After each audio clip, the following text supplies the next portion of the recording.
My sister got to live rent-free in our late grandmother's apartment, but when I needed a place to stay, I was told to figure it out. Years later, they needed a favor from me, and I gave them a taste of their own medicine. I, 32M, never thought family could cut this deep until the day my world fell apart, and they all turned their backs on me. What happened next took years to unfold, but when it did, the taste of revenge was sweeter than I ever imagined. My grandmother passed away when I was 25, leaving behind a beautiful 2-bedroom apartment in downtown that had been in our family for decades. The place was worth a fortune in today's market, but back then, it was just home. She'd raised me and my sister there during summers, and those walls held more memories than I could count. When the will was read, the apartment went to my parents, who immediately had a decision to make. My sister was fresh out of college, struggling with student loans, and needed somewhere affordable to live. The solution seemed obvious to everyone except me. She moved in that same month, paying nothing but utilities while she got her life together. I was happy for her then. Really, I was. I had my own place, a decent job, and figured family helped family. That's what we did. 3 years later, everything changed. The company I worked for went under without warning. One day I was a software engineer with a steady paycheck. The next I was staring at a termination letter and wondering how I'd make rent. My savings lasted 2 months before reality hit hard. I called my parents, swallowing my pride, and explained my situation.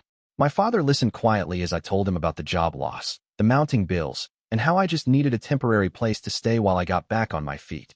Maybe the spare bedroom in grandmother's apartment, just for a few months until I found something stable. His response still echoes in my head. He told me my sister was settled there now, that it would be awkward to have both of us in the same space, and that I needed to figure something else out. I was an adult, he said, and adults handled their own problems. I asked my mother separately, thinking maybe she'd see reason. She gave me the same line about not wanting to disrupt my sister's living situation and suggested I look into temporary housing programs or maybe crash with friends. The conversation with my sister hurt the most. I explained everything, thinking surely she'd understand.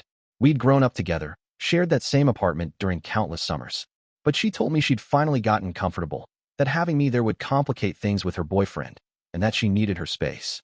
I spent the next 4 months sleeping on couches, in my car, and in a cramped studio apartment that ate through what little money I had left. Every night, I thought about that empty second bedroom in grandmother's apartment, sitting unused while I struggled to find basic shelter. Eventually, I landed a new job in another city and moved away. The sting of rejection faded but never disappeared. Family gatherings became awkward affairs where everyone pretended nothing had happened, but I remembered every word, every dismissive look, every time they chose convenience over compassion. Years passed. I threw myself into work, built a successful career, and slowly climbed out of the hole that job loss had created. I bought a house, started investing, and learned to rely only on myself. The lesson my family taught me about self-sufficiency stuck, though probably not in the way they intended. My sister continued living rent-free in the apartment for 7 years total. 7 years of free housing while I rebuilt my life from scratch. When she finally moved out to live with her now husband, my parents decided to keep the place as a rental property. The irony wasn't lost on me. Then came the phone call that changed everything. I was 31 when my father called with news that made my blood run cold. My mother had been diagnosed with early-stage breast cancer. The treatment would be extensive, requiring months of chemotherapy and radiation. They'd caught it early, he said, so the prognosis was good, but the medical bills were going to be astronomical. Their insurance would cover most of it, but the copays, travel costs for treatment, and time off work were adding up to more than they could handle. He asked if I could help them financially, just until they got through the worst of it. The request hung in the air between us. Here was my father, the same man who'd told me to figure out my own housing situation, asking me to solve his financial problems. I told him I needed time to think about it. That night, I sat in my living room, staring at bank statements and investment portfolios that showed exactly how well I'd done for myself. I could easily afford to help them. The money wouldn't even dent my savings significantly. But something burned in my chest every time I thought about writing that check. I called my sister first, curious about her response to the family crisis. She explained that she wanted to help, but was saving for a down payment on a house and couldn't spare much. Maybe a few $100s here and there, but nothing substantial. The woman who'd lived rent-free for 7 years couldn't find significant money to help with our mother's cancer treatment. When I called my father back, I gave him my answer. I told him I wished I could help, but I needed to prioritize my own financial security. I suggested he look into payment plans with the hospital, maybe a second mortgage on their house, or perhaps family members who had more flexibility in their budgets. I used his exact words from years earlier. Adults handle their own problems. The silence on the phone was deafening. He tried to explain how serious the situation was, how they really needed family support during this difficult time. I listened patiently, then reminded him of a different difficult time when I'd needed family support and been told to figure it out on my own. He started to argue, saying this was different, that this was about life and death, not just temporary inconvenience. I pointed out that homelessness wasn't exactly a minor inconvenience either, and that I'd managed to figure it out without family help, so surely they could do the same. My mother called later that week, crying, begging me to reconsider. She promised they'd pay me back, that they were desperate and didn't know where else to turn. Part of me wanted to cave right there, to be the bigger person and help despite how they'd treated me. Instead, I reminded her of her exact words when I'd needed help. She told me to look into housing programs and crash with friends. I suggested she follow her own advice and explore all available resources before expecting family to bail her out. The treatment went ahead anyway. They took out loans, borrowed from other relatives, and somehow made it work. My mother's cancer was successfully treated, and she recovered fully. But the financial strain was enormous, and it took them years to dig out of the debt they'd accumulated. Update 1. The aftermath was exactly what you'd expect. Family gatherings became battlegrounds of passive-aggressive comments and cold shoulders. My aunt cornered me at my cousin's wedding, asking how I could be so heartless toward my own mother. Other relatives whispered about my selfishness, painting me as the villain who abandoned his family in their time of need. I took it all in stride. Every criticism, every judgmental look, every lecture about family values rolled off my back. I'd learned to live with their disappointment years earlier when they'd disappointed me first. My sister tried to play mediator, suggesting we all needed to move past old grudges and focus on being a family again. I found her newfound interest in family unity particularly rich, considering she'd been perfectly content to let me suffer while she lived comfortably. The real satisfaction came months later when I overheard a conversation at a family barbecue. My father was complaining to my uncle about the stress of the medical debt, how they might need to sell the rental apartment to pay off the remaining loans. I realized then that grandmother's apartment, the same one I'd been refused access to during my darkest hour, might actually be lost because of their financial struggles.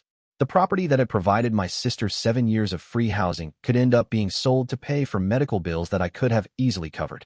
But the story doesn't end there. Because karma, it turns out, has a sense of humor. Update 2. 2 years after my mother's recovery, my sister's marriage fell apart. Her husband had been having an affair, and the divorce was messy. She lost half of everything, including the house they'd bought together. Suddenly, she found herself in her 30s, starting over, and in desperate need of affordable housing. She called me first, before even talking to our parents. Her voice was shaky as she explained the situation and asked if she could stay with me temporarily while she got back on her feet. Just for a few months, she said, until she found her own place. The irony was perfect. Here was my sister, asking me for the exact same thing I'd asked of her years earlier. I listened to her explain how difficult the divorce had been, how she was struggling financially, how she just needed family support during this challenging time. I let her finish before responding. I told her I understood how hard things must be, but that I'd gotten comfortable in my space and having someone else there would complicate things.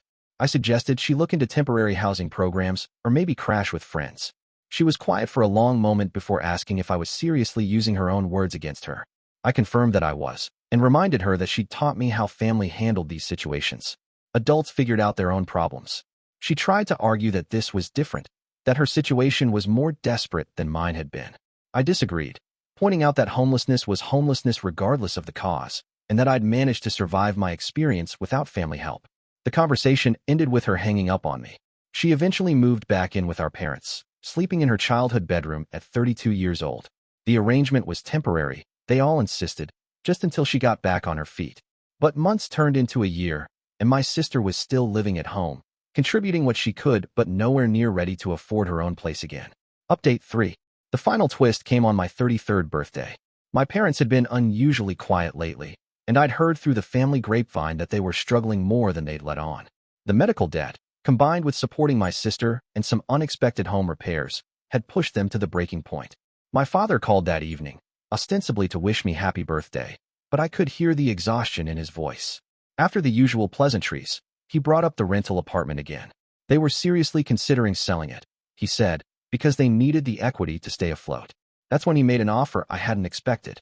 He asked if I'd be interested in buying the apartment from them, maybe giving them a better price than they'd get on the open market, keeping the property in the family while helping them solve their financial problems. I sat in silence, processing the request. They wanted me to buy grandmother's apartment, the same apartment they'd refused to let me stay in when I was desperate. The same apartment where my sister had lived rent-free for 7 years while I struggled to rebuild my life. I told him I'd think about it and get back to him. The next day, I drove to the old neighborhood and stood outside grandmother's building. I remembered all those summer days, all those memories, and all the pain that place had come to represent. Then I made my decision. I called a real estate agent and had the building appraised. The apartment was worth significantly more than my parents probably realized, sitting in a neighborhood that had gentrified considerably over the past decade. I made my father an offer at exactly market value. No family discount, no special consideration. He tried to negotiate, suggesting that family should help family, that surely I could offer them a better price given our relationship. I reminded him that our family had established very clear boundaries about helping each other, and that I was simply following the precedent they'd set. The sale went through 2 months later. I paid full market price, handled all the paperwork professionally, and took possession of grandmother's apartment exactly 8 years after I'd been refused shelter there. The day I got the keys, I walked through those familiar rooms one more time. The second bedroom, the one that had sat empty while I slept in my car, looked smaller than I remembered. I stood there for a long moment, thinking about the scared, desperate man I'd been and the person I'd become since then. I spent the next few weeks renovating the place, updating everything while preserving the character that made it special. When I was finished, I had a beautiful apartment in a prime location, purchased with money I'd earned through years of hard work and self-reliance. The apartment sits empty now most of the time. I have my own house, my own life, my own success built without their help.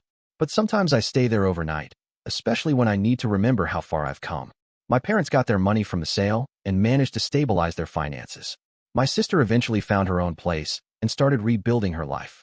Family gatherings are still awkward, but now there's a different energy to the tension. They all know I didn't need their help to succeed, and they all know I remember exactly how they treated me when success seemed impossible. The apartment rental market in that neighborhood is incredibly lucrative now. I could easily rent it out for 3 times what my sister paid in utilities, making it a fantastic investment. But I keep it empty, a symbol of everything I've accomplished despite their lack of faith in me. Sometimes people ask if I regret not helping my mother during her cancer treatment, if I feel guilty about letting pride override compassion. The answer is complicated. I'm glad she recovered, and I never wanted her to suffer. But I don't regret teaching my family the same lesson they taught me about self-reliance. They showed me that family help was conditional, available only when convenient for the helper. They demonstrated that blood relations don't guarantee support during difficult times. They taught me that adults handle their own problems, no matter how overwhelming those problems might seem. I learned those lessons well, perhaps better than they intended. And when the time came to apply that education, I proved to be an excellent student. The empty apartment stands as a monument to their teachings and a reminder that karma doesn't forget. It just takes its time.